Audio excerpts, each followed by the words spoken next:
கர்த்தர் நல்லவர், அவர் கிருபை என்றும் உள்ளது.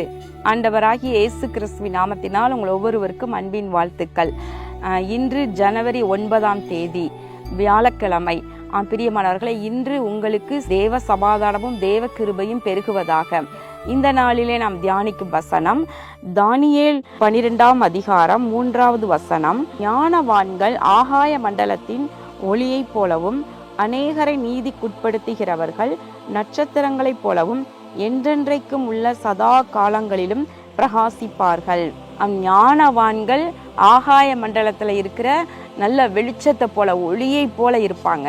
அதே நேரத்துல அநேகரை நீதிக்கு உட்படுத்துகிறவர்கள் எப்படி இருப்பாங்களா? நட்சத்திரங்களை போல பிரகாசிப்பாங்களாம். எப்போ பிரகாசிப்பாங்களாம்? என்றென்றைக்கும் உள்ள சதா காலங்களிலும் பிரகாசிப்பார்கள் என்று சொல்லப்படுகிறது. அப்போ அந்த பூமியில கர்த்தர் நமக்கு ஒரே வாழ்க்கை தான் கொடுத்திருக்கின்றார். மோசே சொல்லுகின்றார், ஒரு மனுஷனுடைய ஆயுசு நாட்கள் 70 வருடம், பலத்தின் மிகுதியினால் 80 ஆண்டுகள், ஆனாலும் அதன் மேன்மையானது வருத்தமும் சஞ்சலமுமாமே என்று சங்கீதம் 90 எழுதியிருக்கின்றது. பிரியமானவர்களை, நமக்கு கர்த்தர் இந்த பூமியில ஒவ்வொருவருக்கும் குறிப்பிட்ட காலங்கள் கொடுத்திருக்கின்றார். இந்த காலத்துல நம்ம எப்படி வாழ்றோம், எப்படி கர்த்தருக்கு பிரயோஜனமா இருக்கின்றோம், எப்படி ஆத்துமாக்களை ஆதாயம் செய்கின்றோம் என்பதையெல்லாம் பார்த்து இதையெல்லாம் வைத்து தான் நமக்கு நித்தியத்துல நமக்கு நல்ல ஒரு மகிமையான வாழ்க்கை அமைய போகிறது. நமக்கு மகிமையில நித்தியத்துல அருமையான வெளிச்சம், யாரெல்லாம் இங்க எப்படி இருக்கிறாங்களோ அதுக்கு ஏத்த மாதிரி தான் பிரகாசம் அங்கே இருக்க போகின்றது. பாருங்க, நட்சத்திரங்களை போல பிரகாசிப்பார்கள் என்று சொல்லப்படுகிறது. அப்போ நட்சத்திரம் என்றால் நம்ம பார்க்கிற இந்த குட்டி குட்டி தூரத்துல தெரிகிற நட்சத்திரங்கள், இதனுடைய அளவு இந்த அளவுக்கு வெளிச்சம் கொடுக்குது, இதெல்லாம் நமக்கு அதிகம் தெரியாது. ஆனால் இதை குறித்து ஆராய்ச்சி செய்து ஆராய்ச்சியாளர்கள் சொல்லுகிற காரியத்தை பார்க்கும் பொழுது ரொம்ப ஆச்சரியமா இருக்கும். ஏன்னா சூரியனை நம்ம கண்களால பார்க்க முடியாது, அவ்வளோ வெளிச்சமா இருக்குது. ஆனா நட்சத்திரங்கள் என்பது சூரியனை பார்க்கிலும் பல மடங்கு பெரிய அளவிலும் அதிகமான வெளிச்சம் கொடுக்கத்தக்கதாகவும் ஏராளமான நட்சத்திரங்களை தேவன் உண்டாக்கி இருக்கின்றார். அப்போ பாருங்களேன், அப்ப நட்சத்திரங்களை போல என்றென்றைக்கும் சதா காலங்களிலும் பிரகாசிப்பார்கள் என்றால், அப்போ யாருக்கு அப்படி ஒரு ஆசீர்வாதம் கொடுக்கப்படுகிறது, யாருக்கு அப்படி ஒரு மேன்மை கனம் கொடுக்கப்படுகிறது என்றால், இந்த பூமியில வாழும் பொழுது அநேகரை நீதிக்கு உட்படுத்துகிறவர்கள். எப்படி யோவான் ஸ்நானன் இயேசு மகாராஜாவுக்கு வழியை ஆயத்தம் பண்ணும்படியாக அவருக்கு முன்பதாக வந்தார். இயேசு மகாராஜா அவரிடம் ஞான ஸ்நானம் எடுத்துக்கொண்டார். அப்போ யோவான் ஸ்நானகன், நான் உம்மிடத்திலே ஞான ஸ்நானம் எடுக்க வேண்டியதா இருக்க நீர் என்னிடத்திலே எடுப்பது என்ன என்று கேட்கும் பொழுது, இப்பொழுது இடம் கொடு, இப்படியே எல்லா நீதியையும் நிறைவேற்றுவது நல்லது என்று சொல்லி இயேசு மகாராஜா ஞான ஸ்நானம் எடுத்ததை பார்க்கின்றோம் யோர்தான் நதியில. பிரியமானவர்களை, யோவான் ஸ்நானகன் அநேகரை நீதிக்கு உட்படுத்துகின்ற ஒரு தேவ மனிதனாக வெளிப்பட்டதை நம்ம பார்க்கின்றோம். பிரியமானவர்களை, இன்றைக்கும் கூட நமக்கும் கூட இந்த ஒரு கடமை உண்டு. அநேகரை நீதிக்கு உட்படுத்த வேண்டும். இந்த பூமியில அநியாயம் நிரம்பி இருக்கின்றது. சத்தியத்தை அறியாமல் மனக்கண்கள் மூடப்பட்டவர்களாக ஏராளமான ஜனங்கள் வாழ்ந்து வருகின்றாங்க, துன்மார்க்கத்துல இருக்கிறாங்க. அப்ப இவங்களையெல்லாம் சுவிசேஷத்தை சொல்லி கிறிஸ்துவின் அன்பை அறிவிப்பது ஒரு பக்கம், ஆனா கிறிஸ்துவை அறிந்து அநேகர் கிறிஸ்தவர்கள் என்று சொல்லி ஆலயத்திற்கு உட்கார்ந்தாலும், ஆனா அவங்களுடைய வாழ்க்கை நீதி உள்ளதா இருக்குதா, நீதிக்குட்பட்டதா இருக்குதா, கர்த்தருக்கு பிரியமா இருக்குதா?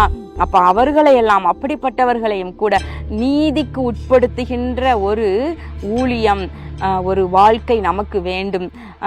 ஒன்று, நம்முடைய சாட்சியினால மற்றவர்களை நம்ம ஆண்டவருடைய அன்பை அறிய பண்ணணும்.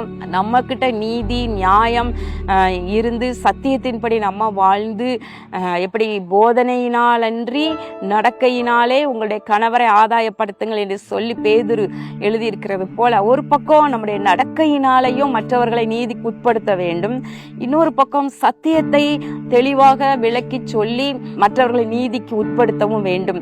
பிரியமானவர்களே, என்னால முடியாது, நான் யாருக்கு போய் சத்தியத்தை சொல்வது, நான் சொன்னா யார் கேட்பது என்று சொல்லி நீங்க அப்படியே சொல்லி சொல்லி உங்க காலத்தை முழுவதுமாக ஓட்டி முடித்து இந்த பூமியின் வாழ்க்கை முடிந்து நிறைவு பெற்று பரலோகம் போகும் பொழுது அப்போ இப்படிப்பட்ட மகிமையை எதிர்பார்க்க முடியாது. அப்போ உங்களால இயன்றது செய்ய துவங்குங்க. எப்படி நாகமான் குஷ்டரோகம் வந்ததினால அவர் என்ன செய்வது என்று தெரியாமல் இருக்கும் பொழுது அவர்கள் வீட்டுல இஸ்ரவேலிலிருந்து அடிமையாய் கொண்டு செல்லப்பட்ட ஒரு சிறு பெண் இருந்தால் அவள் இஸ்ரவேலில் இருக்கிற தீர்க்கதரிசியிடம் செல்லுமாறு சொல்லி அதன்படி அவர் சென்றதினாலே அவனுக்கு சுகம் உண்டாயிற்று. அது நிமித்தம் கர்த்தர் மகிமையடைந்தார் என்று பார்க்கின்றார். அப்படி ஏதாகிலும் நம்மால் இயன்றதை நீங்க செய்யலாம். உங்களுக்கு அருகில் இருப்பவர்களை, உங்களோடு இருப்பவர்களை, உங்கள் குடும்பத்தில் இருப்பவர்களை நீதிக்கு உட்படுத்துகின்ற ஒரு வாழ்க்கை உங்களுக்கு வேண்டும்.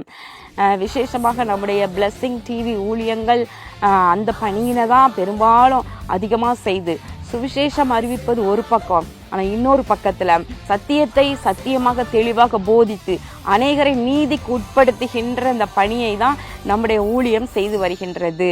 சத்தியத்தை அறிவிக்க, அநேகரை நீதிக்கு உட்படுத்த நீங்க நம்முடைய தமிழ் ஆசீர்வாதம் டிவி, ஹிந்தி ஆசீர்வாதம் டிவி ரெண்டுமே சேட்டலைட் தொலைக்காட்சி.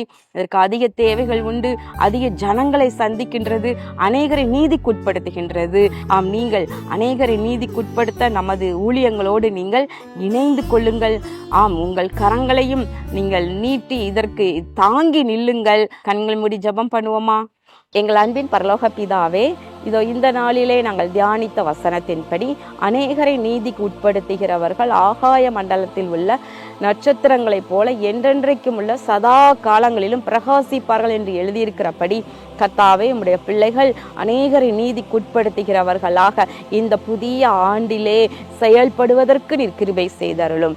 இயேசு கிறிஸ்துவின் நாமத்தினாலே வேண்டிக் கொள்கிறோம் நல்ல பிதாவே, ஆமேன். கர்த்தர் உங்களை ஆசீர்வதிப்பாராக. ஆமேன்.